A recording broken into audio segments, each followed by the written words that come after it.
Okay, so of course the IPL 500 just happened. What are the top 5 teams that dominated this new patch? Let's take a look at our first one here.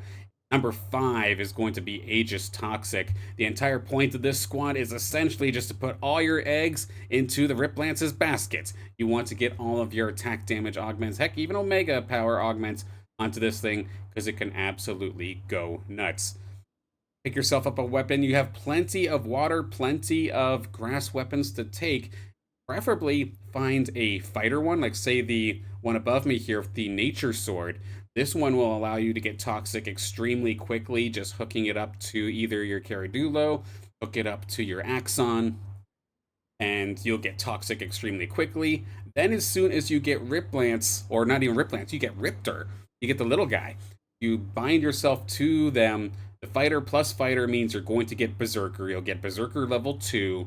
And then if you want to get Berserker level 3, an easy spin is just to throw a Monkier onto it. Just get it to its middle evolution. You don't have to have it evolved all the way. Just get it to Greater Monkier and you'll have 3 Berserker. And with the Aegises that you'll eventually get, you'll start off with have the Archelion, or you'll have, say, maybe the Archos extremely early. If you happen to have gotten an Empath or a Bulwark weapon instead, there is a way that you can spin it where instead of maybe going for 3 Berserker, you can then go for early Aegis and maybe have 3 Aegis later. But either way, no matter how many Aegises you end up actually happening, you want to have your Aegis units close to the Rip Lance. You want to buff the Rip Lance as best as you possibly can. Turn it into your super carry. Just make sure you have some sort of survivability also attached to your Rip Lance. Going full attack, full Omega power is of course extremely fun, but if the Rip Lance gets targeted down extremely early into the fight and dies, well, you are going to be in for a world of hurt. Eventually, as the game gets a little bit later, you can, of course, get Sinal if you can get Alfie, or heck, even maybe Dualef, bring them in as well. And of course, you have plenty of areas here. You got maybe 2 slots if you're getting to level 9, or one more slot here if you're trying to get to level 8. That you have the potential to flex what you essentially want that last spot to be. Or you want to throw yourself another empath on there, get the 2 empath buffs plus a bunch of additional healing. You want maybe some more firepower, bring Squeeze on there. Or just go for some more water, bring the ebb or something along those lines. Heck, give it a dive, buddy. Add another DPS unit here with like the dash, for example. It'd be very expensive to do, but you could absolutely do it. But the main gist of it being that you have all of your Aegises, you're trying to boost your Rip Lance as best as possible with the help, of course, of the Ranger and their Nature Sword. Number 4, the 4th best team on this one is going to be Harbinger Steam. Of course, number 4 on the list here is the Harbinger Steam composition. Heavy water focus here with this team comp. Of course, getting the 2 tanks extremely early, Axon and Caradulo. You can add Toxic to it extremely quickly by finding the Riptorus or maybe getting the Ranger weapon involved in this as well. But your main carry for this team is going to end up being the Umber for the most part if you're getting attack damage augments, or the Dualef if you're getting Omega power augments. Granted, Dualef is a much more late game, much harder alluvial to actually hit. Umber is a little bit more consistent, so going towards the attack damage is probably wiser. But as the game goes on, if you do manage to level up Alfie a bunch, that'll be absolutely fantastic. You can get yourself the Mamu as well. Even just at the level... Well, level 3 gives you the best bang for your buck. If you can actually get this thing to its full level, you can add Harbinger level 2, and depending on which weapon you get, for example, if you were to say run something like the Aqua Blaster, you can absolutely pair this thing up with your Axon or any of your tanks, really. Let's just say Axon, for example. You'd get yourself the 3rd Harbinger, and then heck, if you did have it paired up with Axon, Tsunami is another opportunity that you can go for that the Aqua Blaster will help buff you with. Not a must, but it would still be very good. And then from there, you can kind of flex as per usual. You can go extremely heavy into the water. Do you want to bring in the Eve for Tsunami with empaths? Do you want to maybe buff it up to Geyser. You can absolutely do that if you really wanted to. A little bit expensive, but you can absolutely do it. You probably keep one of your whatever water type tier 0 is in this instance. And then just like that, you have 7 water here on the board, including your ranger, giving you 8. And this, of course, isn't even including if you happen to get water chips on the board, then you can just get rid of the tier 0s and use something else as a water unit. Like, let's say, for example, maybe another Scion, get Squiz in there. 5 Scions is definitely the potential. Just getting Squiz onto this team, for example, all of a sudden now you have 3. You have the Ranger weapon, now that's 4. And to get that full 5 Scion buff, heck, you just need one more of anything, which could, of course, be the Pyre. And this could be what introduces your Steam. You can get whether it be Steam 2 extremely quickly or go up to Steam 3 is definitely the potential, which then also introduces another instance. What about adding Harbinger and Steam at the same time? There is absolutely one unit that can pull this off for you, and that is by getting Flare. Pair up your Aqua Blaster with a Flare, and you will get additional Steam, which is just going to make your Umber that much crazier, especially early, because let's be honest, getting Dual F is going to take you a long time, it being a tier 5 stage 3 unit. But you can still get Steam early with the help of, say, Flare in your Ranger and get Steam Harbinger. How about number 3? I feel like everybody kind of assumed that this team was going to show up eventually, but that is, of course, going to be Mud, specifically Berserker Muds. So, this is the gist of what I've been seeing. Lots of tier 1 units to shoot for here with a Mud composition, and this is essentially your core of the composition. You end up going for needing 3 tier 1 stage 3s. Getting that can be extremely difficult, especially since we've seen that Monk here does kind of fit into some other compositions. You're going to be fighting people for these a lot. Apon, not so much. You should be able to find Gorilla, not so much. Maybe just a couple of rogue teams kind of contesting you, but they hardly ever really push for Gorilla. So it's more so the Monk here that's going to be the problem. But what you then end up doing is, first off, early on in the game, gets Chuko or into Chikoro. This way, I believe, right off of level 2. Yeah, you don't even need to fully evolve. If you have even just Greater Gorilla and Chikoro, then you get the Predator buff on top of what you're already going for, which of course allows you for additional execution damage based off of the target's HP, helping you clean up and finish those fights early on in the early to mid game. A good thing that gets kind of splashed into here is Caradulo for a little bit of tankiness, and that is because you also want to get the Rip Lance. But why do you want to get Rip Lance here on a Mud team? First off, similar to our 5th ranked team here, you want to get the Berserker. You can get the 2 just with the Exalted Monk here, or even with just Greater Monk here, and it is actually the full Rip Lance. You'd end up getting the 2 Berserkers, but let's be honest, you're going for the Exalted. But then, of course, we haven't talked about the Ranger weapon yet, and that is kind of where things really start to get interesting. But what is very, very good is specifically this. If you can find the water fighting weapon, you bind your Ranger to the Exalted Monk here, or just to your Monk here, and that is another Mud. That gives you the full 4 Mud composition, so that stats get traded when your Illuvials end up falling. So you kind of get yourself a bit of a super carry. On top of that, you've added 1 more Berserker to the composition to get 3.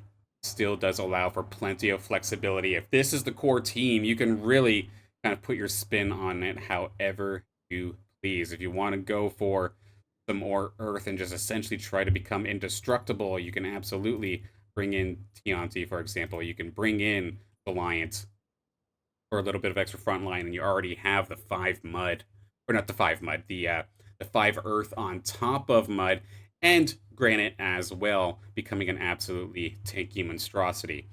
Heck, even go a step further later on if you can happen to find the fully evolved versions. You could add the newly buffed Colossus into the mix. And then, heck, there is even the opportunity for some sort of Invoker play at the very, very end of it if somehow Sephora's also gets found. Because you're going to be rolling for a lot of tier 1s. Like, take a look at this. There's 4, 5, 6 tier 1 units in this team composition. You're going to be rolling a lot. If you happen to hit a lot of these, of course, this is just Disneyland scenario. Obviously, not every game's going to go like this. But it's just going to show the amount of flexibility and different options that this mud composition can also go for. Heck, if you don't want to go for the expensive Titanor, maybe the Lalura is something that you want to end up going for. You definitely have plenty options. But the main gist of it is that your mud units are going to end up being your super carries. You're going to pick up the water fighter weapon or just any water weapon in general and link your ranger. So you have the best chance at 4 mud. It is scary trying to get the 4 mud. It's a lot of rolling right around the time of, say, that first NPC round with the Dokas. That's probably when it's going to end up coming out. But if you hit this, it is an absolute disgusting team. You don't even need these. It's just essentially this. You hit this, and you are absolutely crushing your lobby, but expect to take a beating early in the game.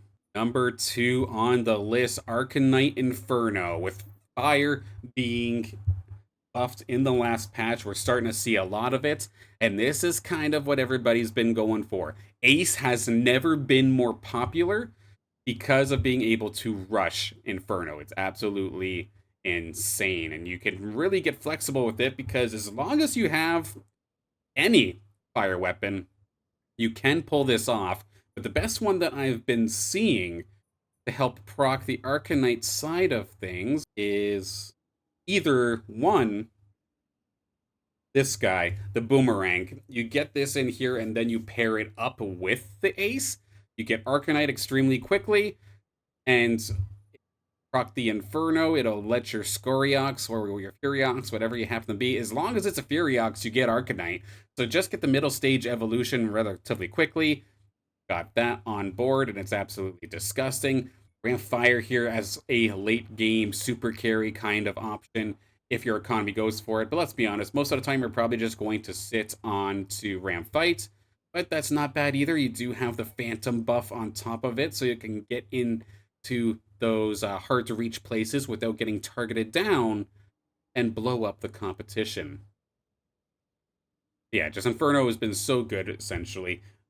For making a quick Inferno, though, because it does take a little while for the Boomerang to kind of ramp up. So another option, of course, again, any fire weapon will trigger the Inferno, but you can also go for, say, the Scion, the Fire Blaster. This thing's Omega comes out extremely quickly, so when the fight starts, you essentially fire off your Omega, and now there's Inferno already triggered. And it's just, you're getting so much value so quickly. If there's one thing that this team is going to slightly have a hard time with, it is going to be survivability. Because you get the Inferno proc, but you have to keep your Inferno units alive in order for it to stay on the field. So you want to have some sort of backup here for your squad. And you do, of course, have a handful of options as per usual. And get yourself the Goliath, of course, or the Titanor. This would also help for a Magma spin on it if you really felt like it.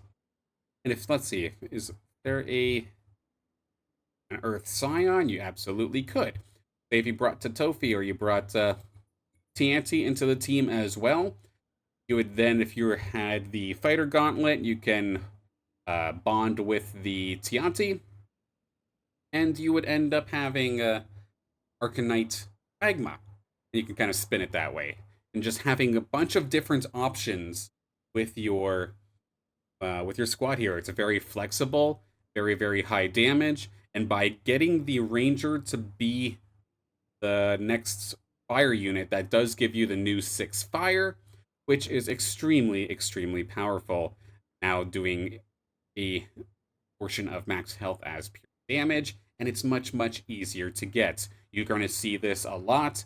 In fact, it's probably the most popular thing that we see in the ranked ladder. This is the kind of team that you're going to see a ton, and you could probably see why so much water is also being played, and heck, even mud is being played lately, and it's basically to try and counter this. But there is one team that, regardless of how often it gets nerfed, so many people are so comfortable playing this team composition, it just doesn't go away. That, of course, is our number one team in the last IPL based off of usage, and that is going to be the classic, tried and true, where'd it go? Burden Vanguard. The rogues, they cannot disappear. They're always going to be here, it feels like. And of course, this one is basically as straightforward as it gets. You get yourself the Verdant Cleaver, you get yourself a Twine just so it dies into the middle of the field, sprays its Verdant Puddle everywhere, and hope that all of your rogues then converge into the middle to kill everything off. This is going to be heavily focused, of course, on your vanguards. So your rogue ranger, by being paired up with the Twine, is going to be one vanguard. Getting up to slash in, of course, is going to be your super carry of the team. It is going to be a vanguard as well. Get your Malura. I believe it's up to all the way to Malura. If you happen to get the third one, getting vanguard is just so strong. And then it's just after that, it's just a matter of filling your team with rogues. I don't care where you find it. It doesn't really matter in the end. This is kind of one that I've just sort of spun off with a little bit, but you can absolutely use different ones. With this, you would end up having the Predator buff alongside 7 rogues, 3 vanguards, and then the 1 lone bulwark. But at least quickly and early on, you can rush these 7 rogues extremely quickly with the comp that it originally was. Then maybe you level up more, and then maybe you just add on the Revenant after the fact. But you have plenty of utility and plenty of damage, and with the additional healing with the Ranger weapon alongside the Twine and drone augments and any other augments the Penguin happens to be holding, this thing is disgusting. So it's a team comp I feel like we're just never going to quite get rid of because it's always around. So with that, that is our our top 5 teams from the last IPL. I'm curious if that'll translate into the IPL 1000 coming up this weekend. Hopefully after that, I'll have some of the stats kind of broken down even more. I do want, of course, give a big thank you to those that collected the data for that in the first place, that being the back-end team of the IPL, Ponce and Erica. Thank you so much for hooking us up there. Tholke as well, getting the job done. And anybody else I happen to have missed to be able to collect all that data. That's absolutely crazy. So thank you for doing so, and we'll see you maybe next week with another update.